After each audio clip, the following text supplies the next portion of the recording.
നിങ്ങളുടെ ഇഷ്ട പരമ്പരകൾ എക്സ്ക്ലൂസീവായി സൺ നെക്സ്റ്റ് ആപ്പിലൂടെ തികച്ചും ഫ്രീ ആയി ഇപ്പോഴേ ആപ്പ് ഡൗൺലോഡ് ചെയ്യൂ. സ്വാമി ആ കുട്ടിയോട് പണം വല്ലതും ആവശ്യമുണ്ടോ എന്ന് ചോദിക്കും. അത്യാവശ്യം എന്തെങ്കിലും ഉണ്ടെങ്കിൽ നമുക്ക് സഹായിക്കാം.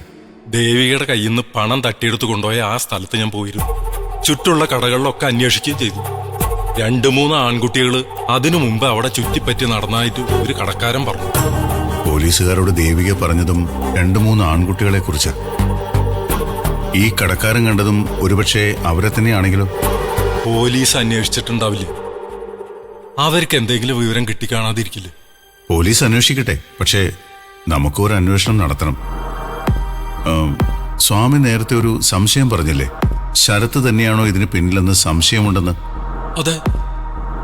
ഈ പ്രായത്തിലുള്ള ക്രിമിനലുകളായ ആൺകുട്ടികളെന്ന് പറയുമ്പോൾ നേരത്തെ എന്തെങ്കിലും കുറ്റകൃത്യങ്ങൾ ചെയ്ത് ശീലമുള്ളവരായിരിക്കണം. ശരത്തിന്റെ പഴയ ജുവനൈൽ ഹോമുമായിട്ടുള്ള ബന്ധം വെച്ച് നോക്കുമ്പോൾ ആ തരത്തിൽ ഇതിനൊരു കണക്ഷൻ ഉണ്ടാകാൻ സാധ്യതയുണ്ട്.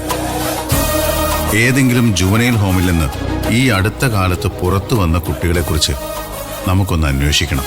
അതൊക്കെ പോലീസിന്റെ പണിയല്ലേ. നമ്മൾ ചെന്ന് അന്വേഷിച്ച ആരും കൃത്യമായ മറുപടി ഒന്നും തരത്തില്ല. സ്വാമി ഒന്ന് ശ്രമിച്ചു നോക്കൂ. ആദ്യം അവിടെ ഏതെങ്കിലും CCTV ഉണ്ടായിരുന്നോ എന്ന് നോക്കണം. ഉണ്ടെങ്കിൽ അതിൽ നിന്നും ഇവരുടെ ദൃശ്യങ്ങൾ ദേവികയെ കാണിക്കണം. ഇവര് തന്നെയാണോ ദേവികയെ ആക്രമിച്ചത് എന്ന് ഉറപ്പുവരുത്തണം. അത് കഴിഞ്ഞ് നമുക്കൊരു ഗെയിം കളിച്ചു നോക്കാം. ഈ പറഞ്ഞതൊക്കെ ഞാൻ ചെയ്യാം.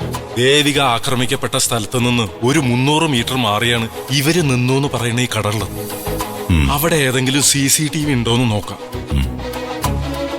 അല്ല ഡോക്ടറെ, ഇനിയിപ്പോ ഇവരെ ചിത്രങ്ങൾ കിട്ടിയെന്ന് തന്നെ ഇരിക്കട്ടെ, നമുക്കതുകൊണ്ട് എന്ത് ചെയ്യാൻ കഴിയും?